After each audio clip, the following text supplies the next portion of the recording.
Okay, well, welcome everyone to the August 10th general membership meeting of the NCAC.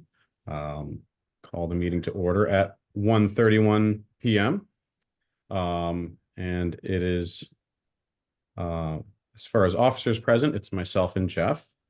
No Mark or Chris today, so we will start with the conflict of interest questions to the officers.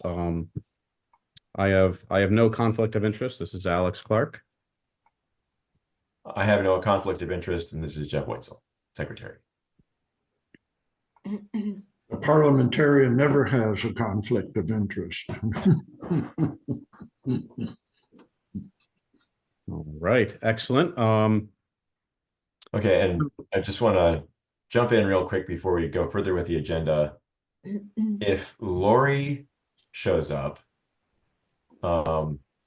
she is going to read a statement or like a report from the community plan committee, and she has something else that she needs to attend to, and was hoping that she could go early and get out of here. So, but she's not even here yet. So Okay.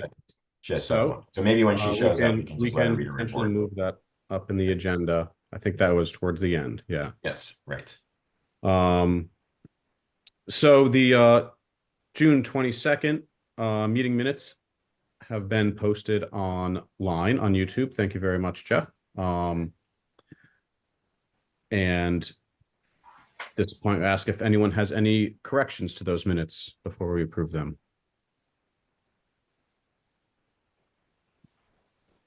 All right. So with lack of any corrections or comments, those minutes are approved. Next thing on the agenda are notices from Tillamook County, and I understand we have a few, Jeff.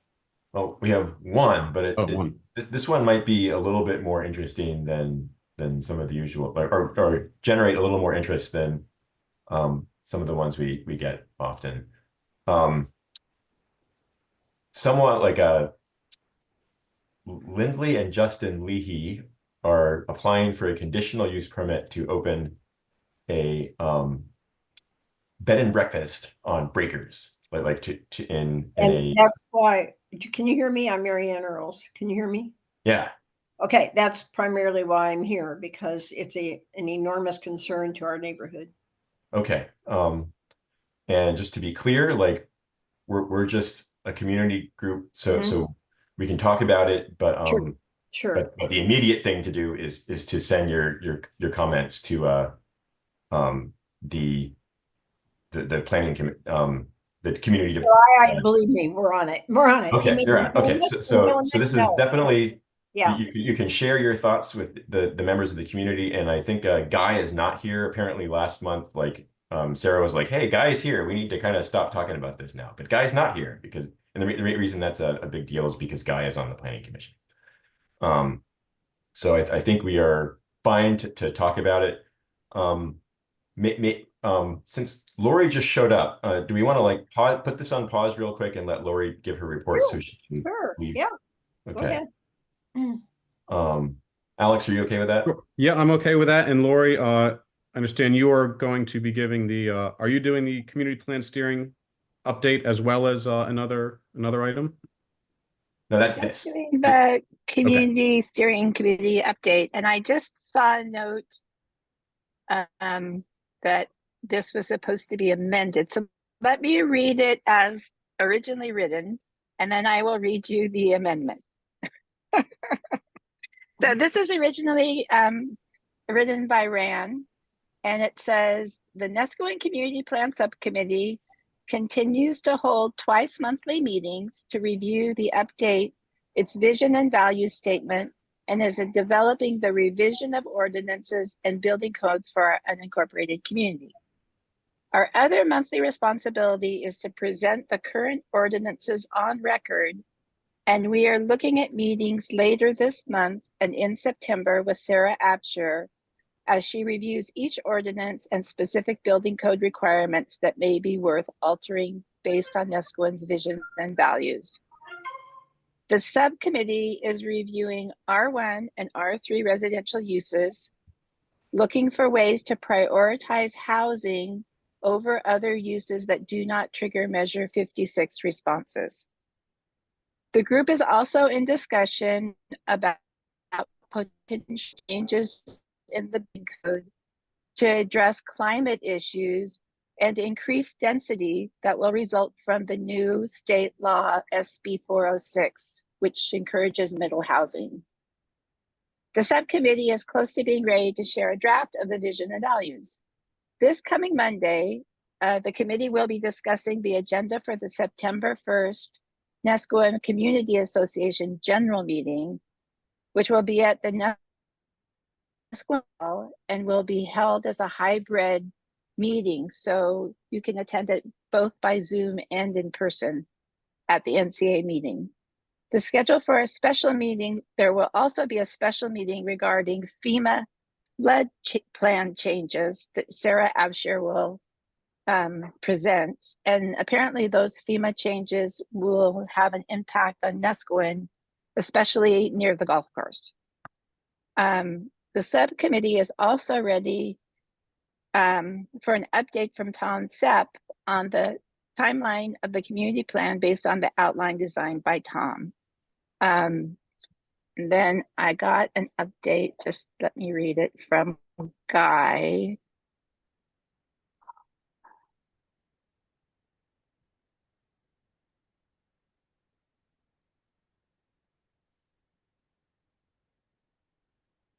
Oh, he was just cautioning that we're not quite sure of Tom's schedule. And we didn't get that confirmed before I read this. So, but Tom's working with us on getting that outline ready to present to the public. And I'm happy to answer questions if anyone has any.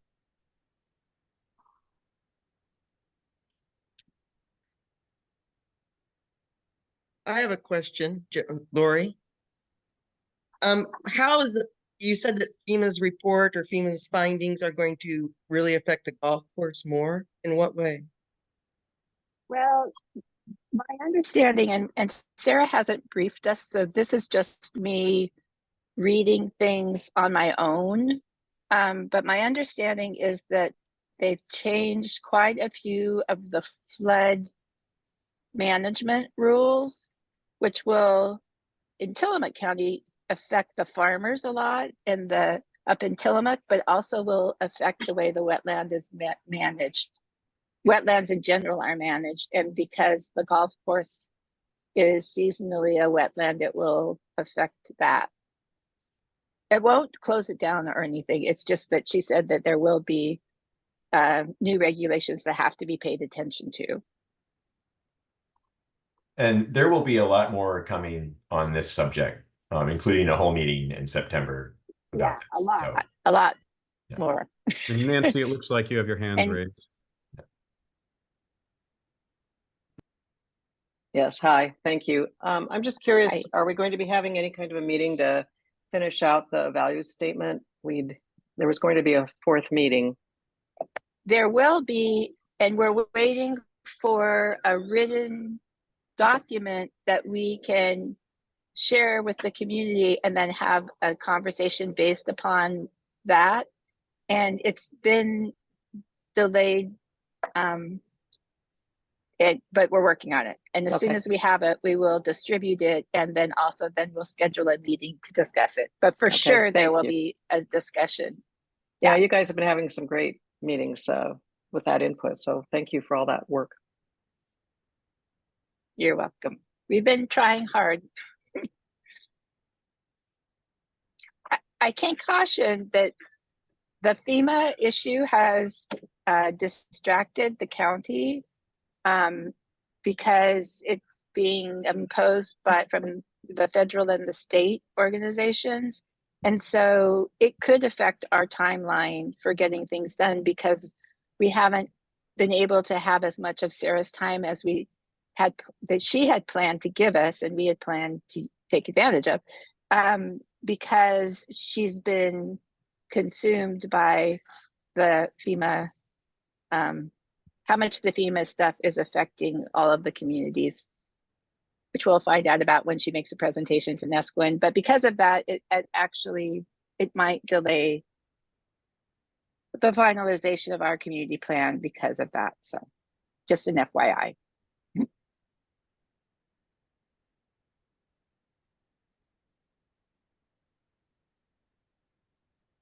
Tom?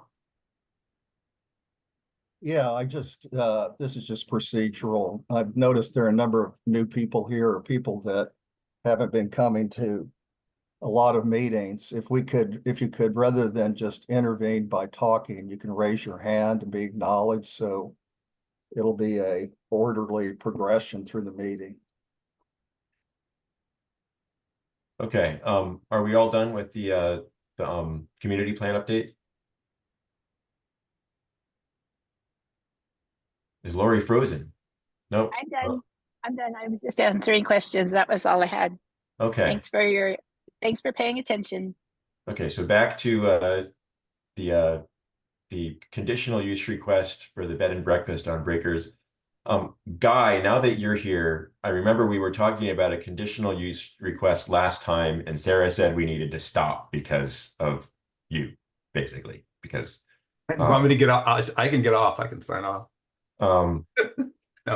Well, if you want, let's, because I think there's some people here who have things to say. It sounds like that's probably why we have some new names here that we don't always see. And I think we want to take a few minutes to let people on who have any opinion about this at all encourage other members of the NCAC to get in touch with the county if they want. I don't think it's appropriate for the NCAC to take a position or anything like that. I suppose right. What? Right now, it may not be Yes. appropriate. Yeah. I mean, in the future, it may be appropriate for the NCAC to take a position, which would involve like polling votes and preparing majority and minority reports and all that. And we're not ready to do that today. So right. Can I just say one thing though, Jeff? Sure. So as a planning commission member, I can certainly listen in on this. I can't take part in any discussion or explain anything or offer any advice or clarifications or anything. So that's my limitation. The only thing I would say to folks is there in any land use thing that will come forward, the county and us in the planning commission we really stay to the uses that are listed. So in this case, the Nesquin residential 1 zone, both the outright and conditional uses. And then I would make sure that anyone who has questions go to the criteria for conditional use, which I think is section 6, I can't remember, but there are 6 criteria in which the planning commission considers in any request for conditional use. So that's all I gotta say. Okay. So with my hat on as the secretary and like reporting on this conditional use request, I'm just gonna I'm gonna put the link in the chat so that anyone who didn't know about this before can go learn all about it. And the very, very high level summary is that some people have filed a conditional use request with the county to open a bed and breakfast in a single family dwelling on Breakers. And I think like Alex, what do you think? 10 minutes? We'll allow 10 minutes for people to just share their thoughts with the other members. Like we're not going to debate, we're not going to make a decision, we're just going to provide an opportunity for members of the community who have thoughts that they want to share with other members of the community to do that in this form. Does that seem reasonable, Alex? Seems reasonable. I think that's why a number of new people are here. And again, this is just an intro to all of us. It's the planning commission and the county who have open comment period at the moment. So 10 minutes to hear, just some of what people think, with the understanding that at the moment, as a group, we aren't taking any position. This is early days. And let me add that we'll have an executive board meeting on the 21st.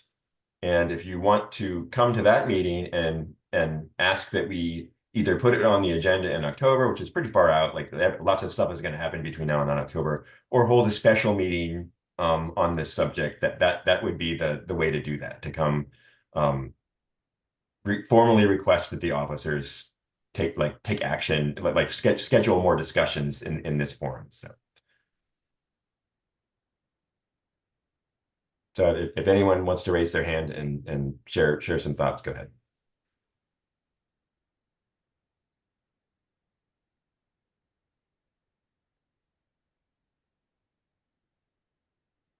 And for those of us who are new to Zoom, if you're looking for how to raise your hand, I know everyone's display might be a little different, but there is a react button on the bottom. On my Zoom, it has a little heart on it, but if you click that, it'll open up a window where you have some options, and the hand raise icon, or just a hand icon, is what we're shooting for. Yeah, and if you can't figure that out and you just turn your video on and you wave your hands a bunch, that'll also work. And Nancy has her hand raised.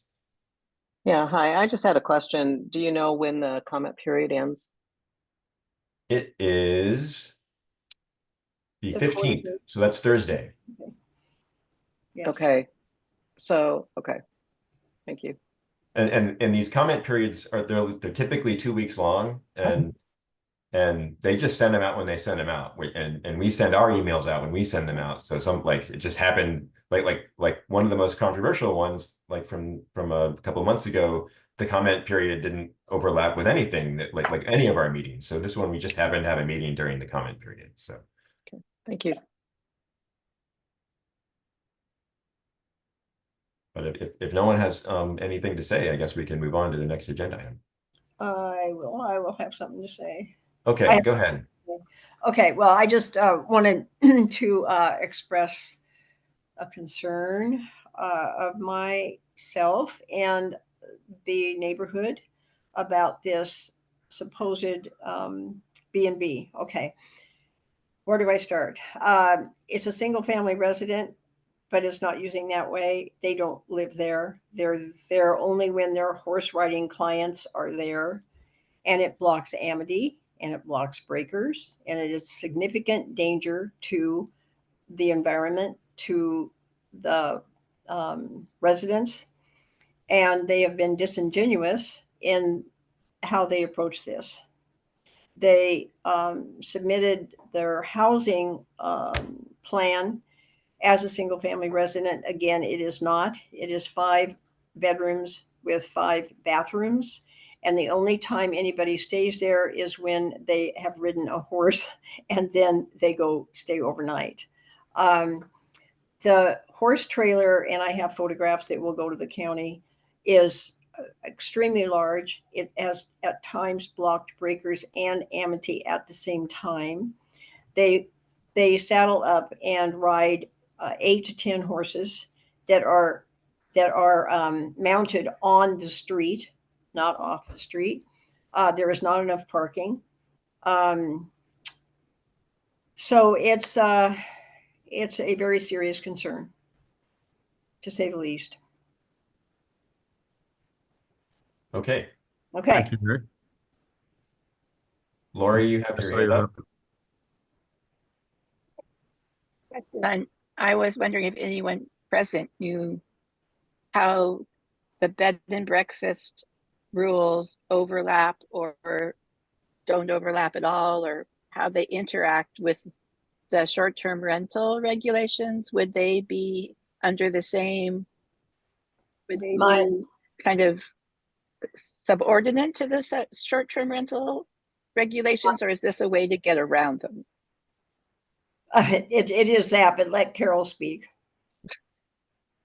Well, Carol, do you have something to say pertinent to Lori's question? Because otherwise, Yeah. Ken is Yes, STRs are not a land use decision, but B&Bs are a land use Mhm. decision.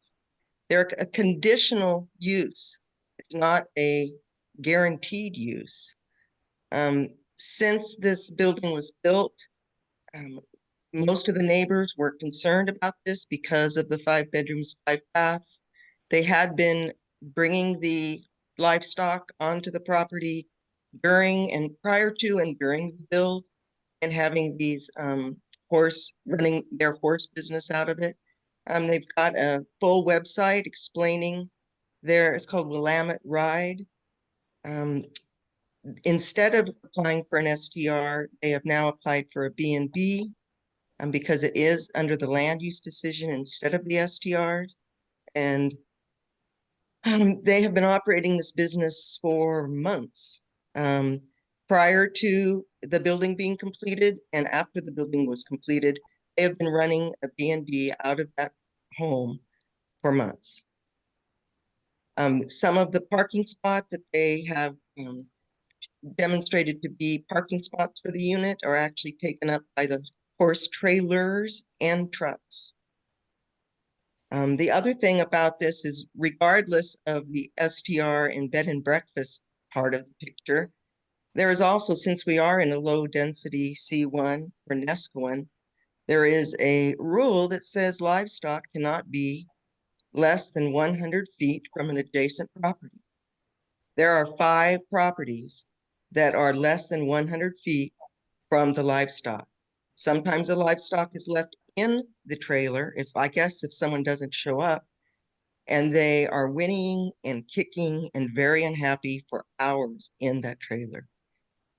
That's been in the experience over the last few months. Yes.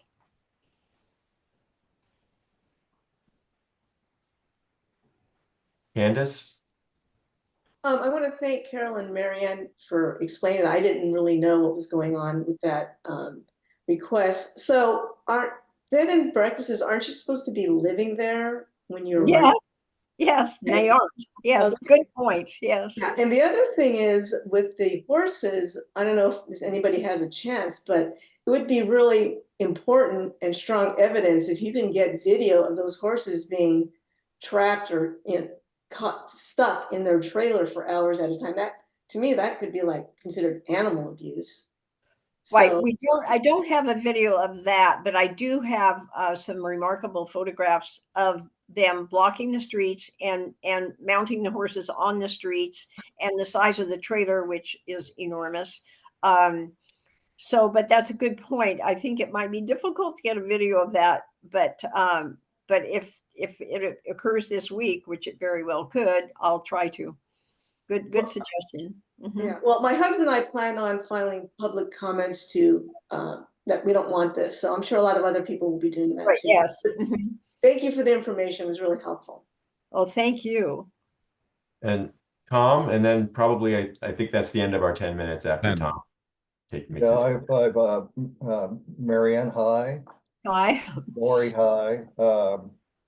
I've thought a lot about this. I think you're on the right side. As you may or may not know, I'm one of the leaders of Save Our Neighborhoods, and I think we've decided that it's better for us not to cash in our chips on this issue as a group in the same way that the NCAC can, but a number of us are going to write individual comments, and I plan to. I think that your best shot, because I see it as an absolute restriction, is in the Nescoin low density zone ordinance in 4L. When of course you all know this, but I'd really emphasize it that you can't have livestock within 100 feet of an adjacent lot. And in fact, I just read it again. I think it says adjacent lot rather than adjacent dwelling. And so, and there's no qualification to that, as there often is in ordinances. I suppose it's still a conditional use. They could ask for a variance, but I see that as being, well, personally, an absolute bar. Great. Thank you.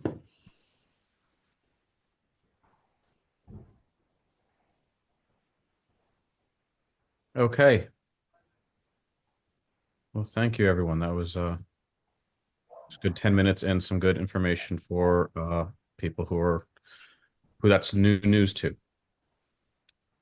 So next on the agenda is a report of the executive board. So we had a executive board meeting on July 24th. And there was some good discussion there.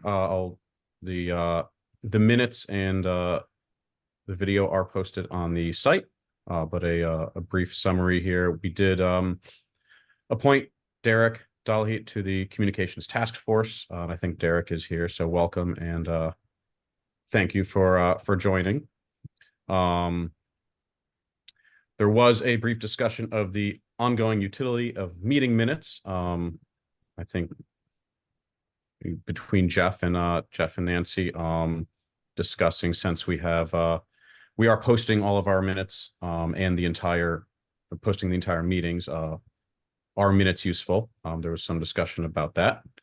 I'm not sure if you want to weigh in on that, Jeff, or since I missed the meeting, if you want to summarize any of that, Jeff. Super quick. If we post videos, we are not required to post minutes by Oregon Public Meeting Law. So there's a discussion that, like, are people looking at the minutes? Like, and sort of where we landed is we didn't make a decision, but we were leaning towards making much more lean like minutes that have really are just kind of like enough information for you to know whether you want to look at the video. So the Cliff Notes version of the meeting. If you have opinions on that, like you love the minutes and you read the minutes like in the morning with your breakfast cereal, like let us know. So Nancy has her hand raised. Yeah, I think Michael and our parliamentarian just said we don't, Robert's rules just talks about very simple things regarding minutes. You just need to say when they were held, where they were held, who attended, any decisions that were made, motions, how the motions were disposed of, and that's about it. And you don't have to put any information in about the discussion, et cetera. And then it has value from that perspective. So first, someone can go in and rather than look at an hour long video, they can see if there's anything worth going in and spending that time on. And at the same time, hopefully would take away some of the time consuming work that the secretary has to do. And Jeff has done an incredibly great job over the past year doing the minutes, but it takes him time to review the video to get everything in. So we hope that's a appropriate compromise that Michael and I offered. Great. Thank you, Nancy. There was some discussion about the August election, which is today,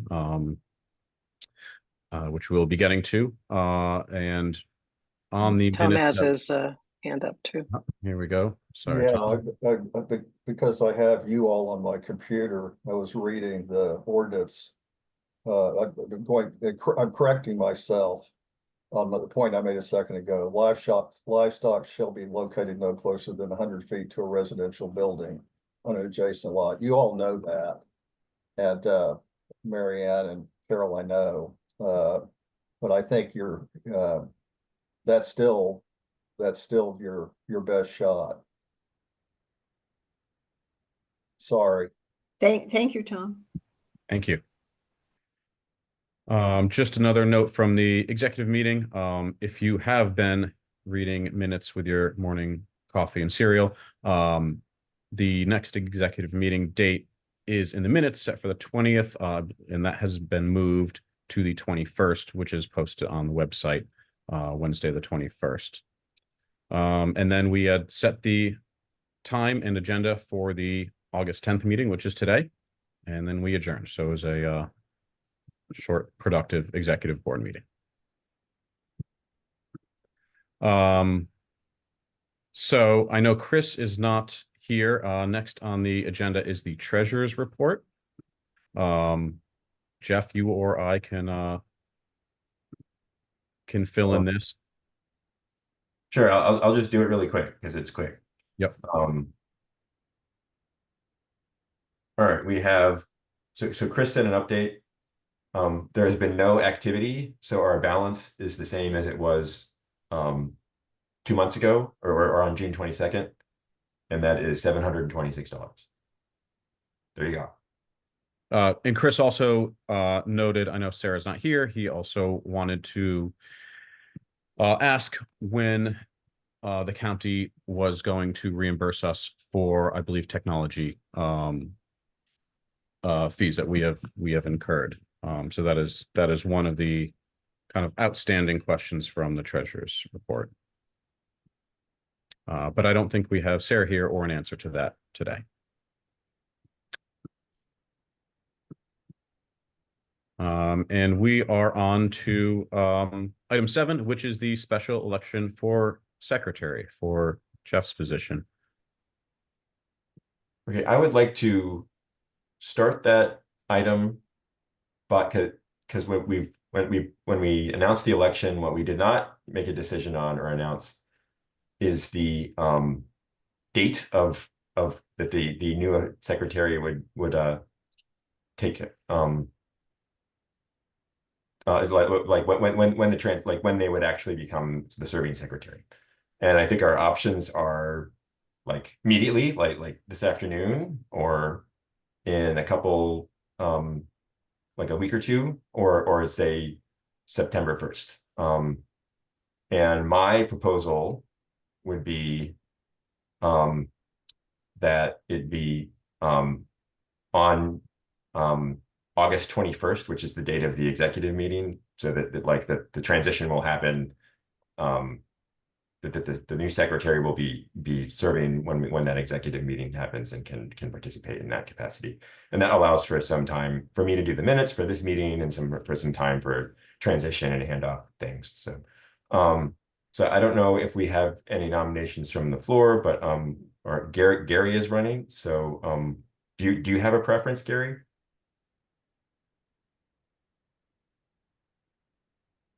In terms of date? Yeah.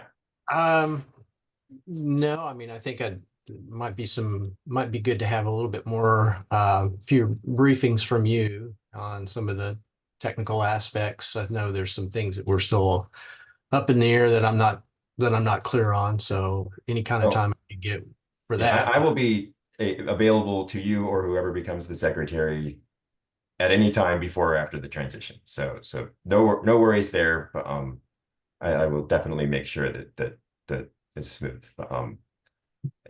Maybe now, Alex, is the time to ask if we have any nominations from the floor, and if there are, then we can get some more opinions on the optimum transition date. And is there anyone here? Do we have any nominations from the floor, from anyone present?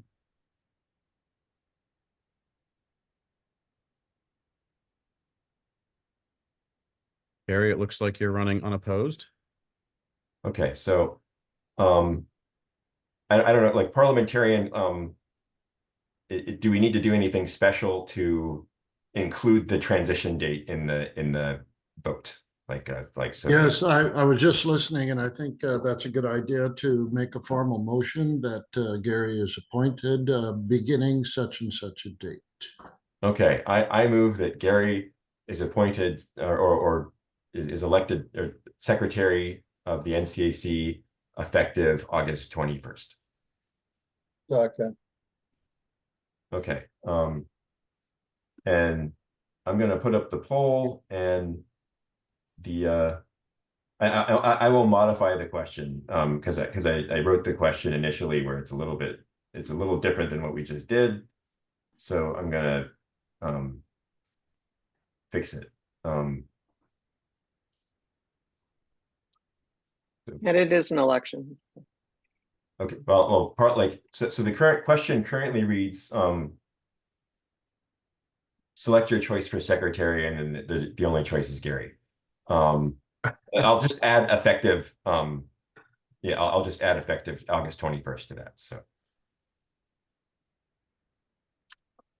For clarification for the folks who aren't used to attending, would you please indicate the term of office? In it right now. So this term will end on June 30th, 2025. Thank you.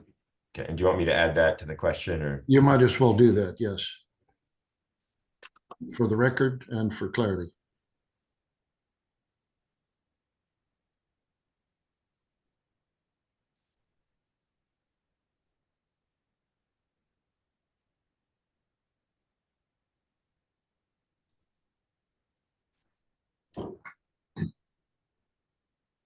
Okay.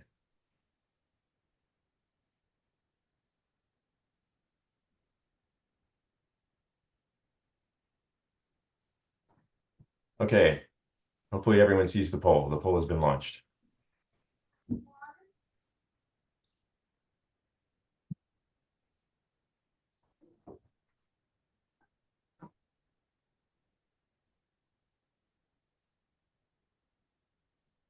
And we have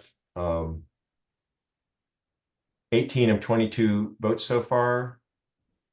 I'll give it like if you're 19, I'll just give it a couple more seconds. And if you're scrambling to vote, like speak up, like if you're having trouble with your computer or something. Otherwise, I am going to end the poll. Okay, we got 20. All right. End the poll right now. And out of 20 votes cast, 18 votes, and I'm going to cast my vote, like, because I can't vote on the poll, so I'm going to vote verbally. I'm casting my vote for Gary. So 19 of 21. I'm going to share the results. 19 of 21 voted for Gary and 2 abstained. So Gary, congratulations, Gary. You have been elected Secretary of the NCAC effective Wednesday, the 21st. And I'm just going to leave that up while I record it in minutes real quick. Well, thank you, everybody. I know Jeff's got some pretty big shoes to fill, and I'll try to keep the secretary duties rolling without too many interruptions. Even though I'm a retired electrical engineer, sometimes the technology kind of flummoxes me sometimes too, though. So I guess that'll just be par for the course. Well, welcome, Gary. Looking forward to, thank you for stepping up, and sure everyone's looking forward to working with you. And congratulations. This actually segues quite nicely into our next agenda item, which is, speaking of shoes to fill. I know Jeff has been doing double, triple, quadruple duty as secretary, both posting and collecting and collating and running meetings. And the next agenda item is a reminder that we are actively seeking members for not only the communications, but also the outreach task force. So we are a community of hundreds of people. On a big day, we've got about 40 people on a meeting, which means that there are multiples of us out there that are in the NCAC boundaries and members. And it's quite important, especially moving forward with what we are doing for the community plan, to involve as many people and get as many voices as we can weighing in on what we want to see and what we want to deliver to the county. So we are looking for members for the outreach task force of, bringing some people into the fold, neighbors, friends that are in the community that aren't showing up, either getting them to attend meetings, or at least when we have surveys or more pointed questions, getting them to participate. And also members of the communications force, on the website, there are a couple discrete, smaller packets of responsibilities that Jeff has been handling that we would love to delegate and have people weigh in. I know Jeff can speak more to that, but there's a number of things that he's been doing that we'd love to find some people to weigh in and participate. All right, yeah, I'll add to that. So currently, on the communications committee, or a task force. It's important that it's a task force because task forces do not have to have public meetings. They can just meet as they need to, so as mentioned, we have Derek Dullheit on the communications task force. I don't know if you want to turn your video on and wave, Derek, and I plan to, like, it turns out the bylaws were written such that the communications task force it doesn't say anything, you have to be a member. So even after I no longer live in Neskowin, I plan to be on the communications task force at least for a few months to just make sure that everything is running smoothly and everyone has all the help they need and in my knowledge and is available to everyone. And just yesterday, we had a new volunteer for the communications task force who will approve on the meeting on the 21st, and that is Richard Keller. So Richard, if you want to turn your video on and wave at everyone, and if you don't, that's fine too. But we're really excited to have 4 of us now, including the secretary, Gary.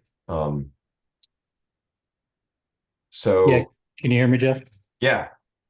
Yeah, hey, thanks. I guess we'll get together with Gary at some point.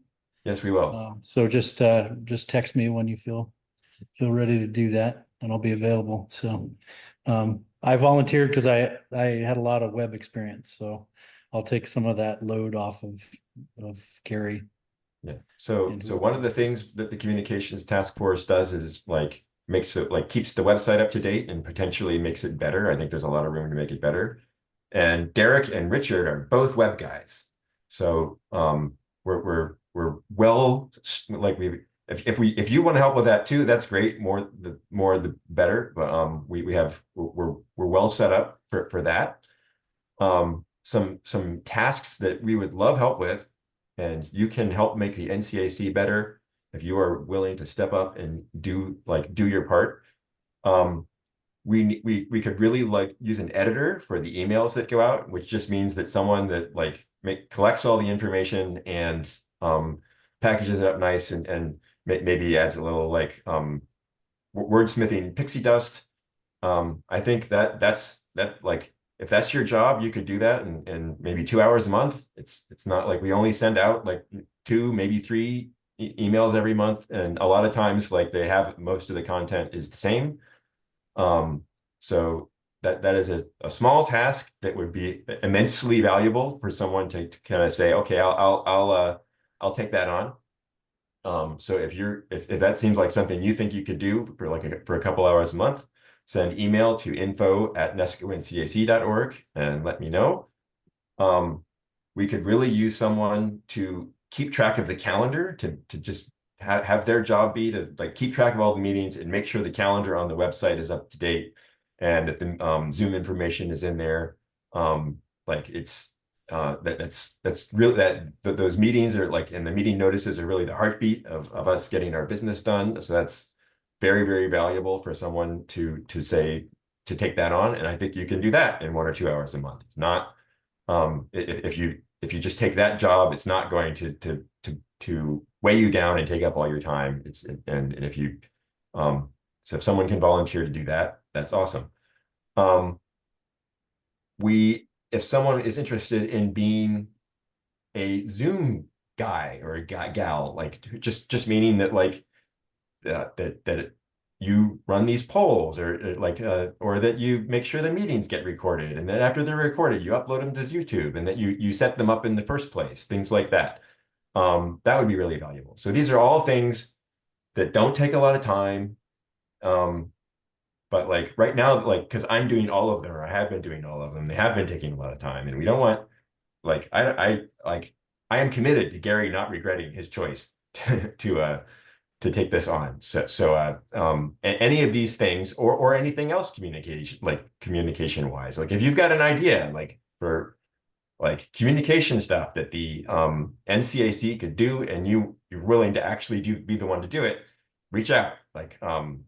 This is all the emails we send out and the information that's on our website is kind of the heartbeat of what we do, and we are looking for help to make sure the heart keeps beating. So thank you.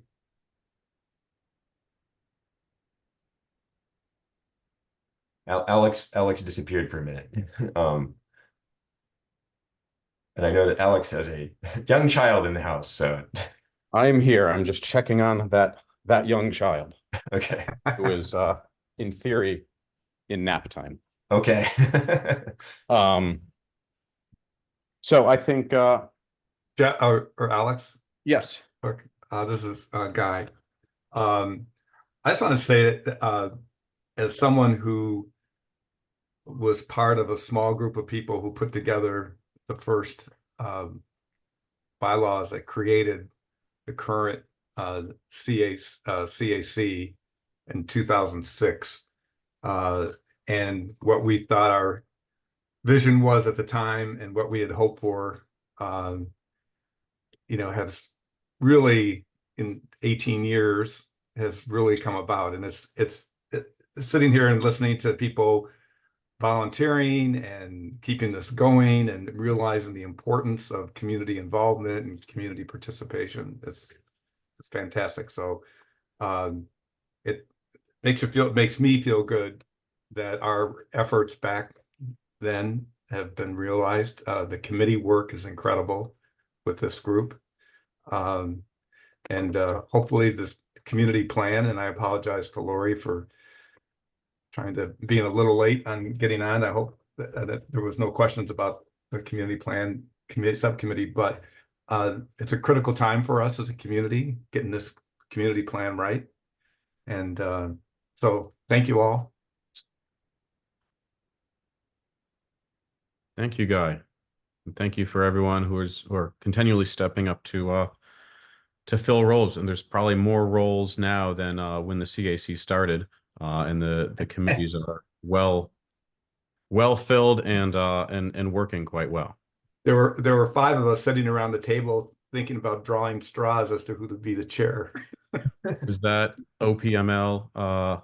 Is that within the bounds of OPML or? Tom, you have your hand up. Yeah, before we leave the election, and Jeff knows how I feel, but I think we all feel that he's done an absolutely wonderful job as one person that has attended all the meetings, set up the Zoom, set up the votes, and the website, and it's just really extraordinary. And Jeff, I'm really sorry we ran you off. I know we didn't run you off, but thank you.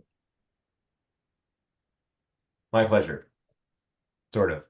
It's a very liberal definition of pleasure. Yeah.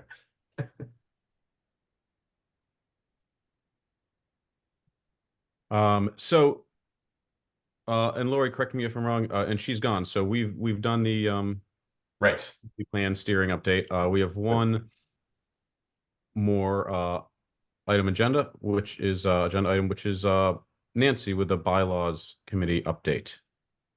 Okay, thank you.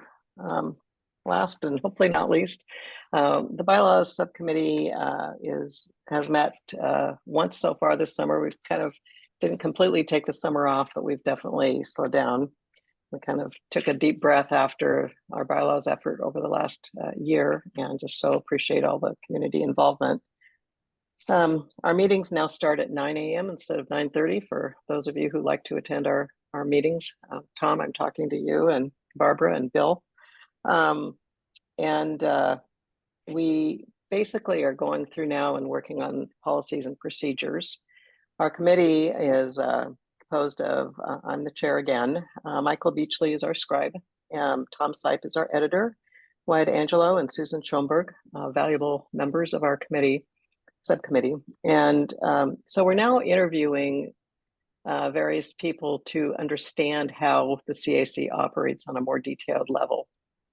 So at our July meeting, we interviewed Sarah Absher, as well as Mark Everett, back when we thought he might be leaving, and Chris, talking about the treasury, the chair responsibilities, but a lot about how the NCAC interacts with the county, and got lots of valuable information. I encourage you to watch the video for that, which is Jeff has put up for us. Thank you, Jeff.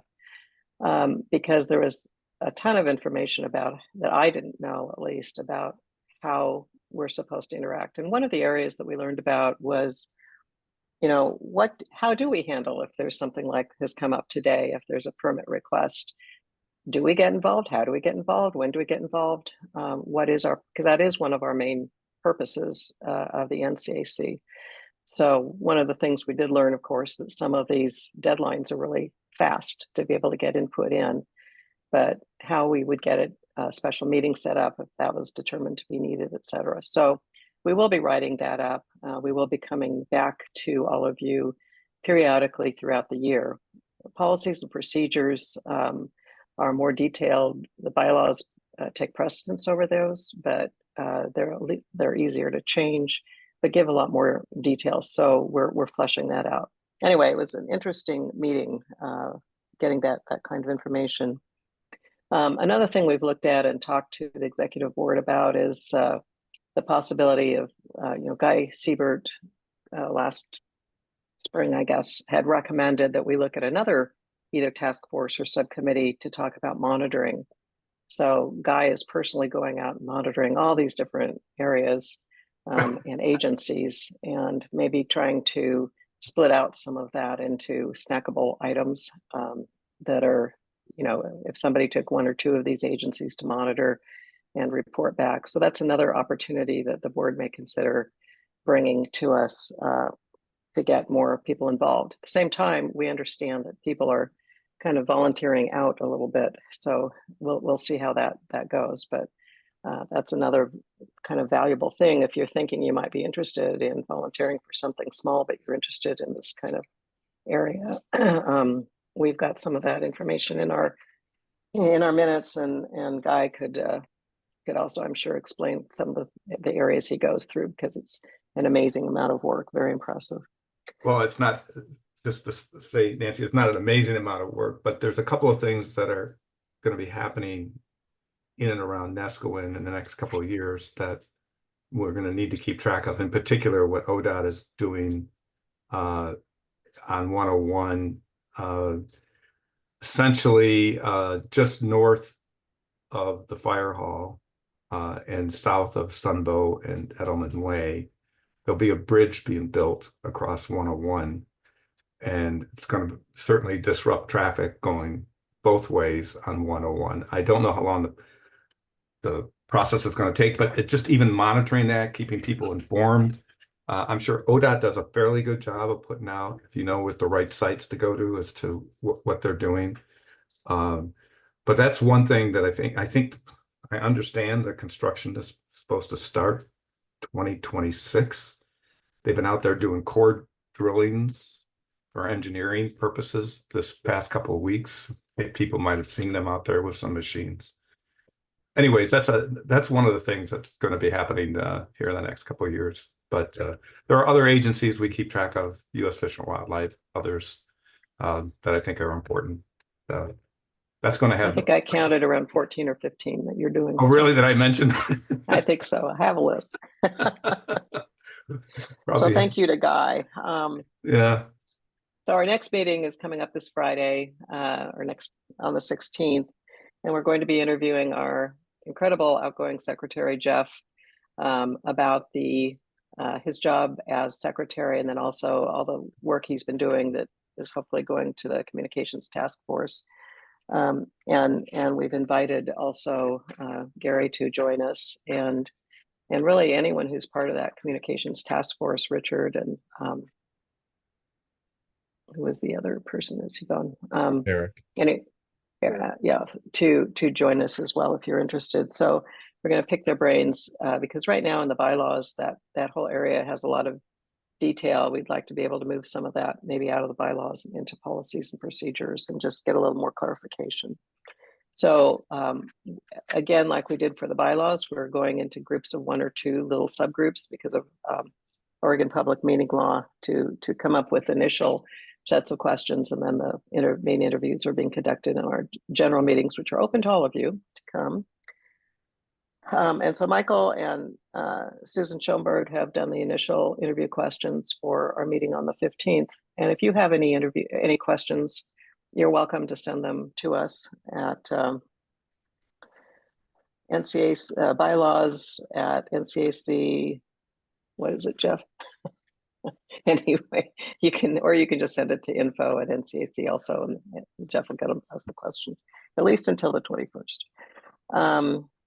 But again, incredible committee. Michael Beachley, scribe, Tom Sipe, editor, Wyatt Angelo, and Susan Schoenberg just have done a phenomenal job. And we do have people that attend on a regular basis and provide us input, which we really appreciate.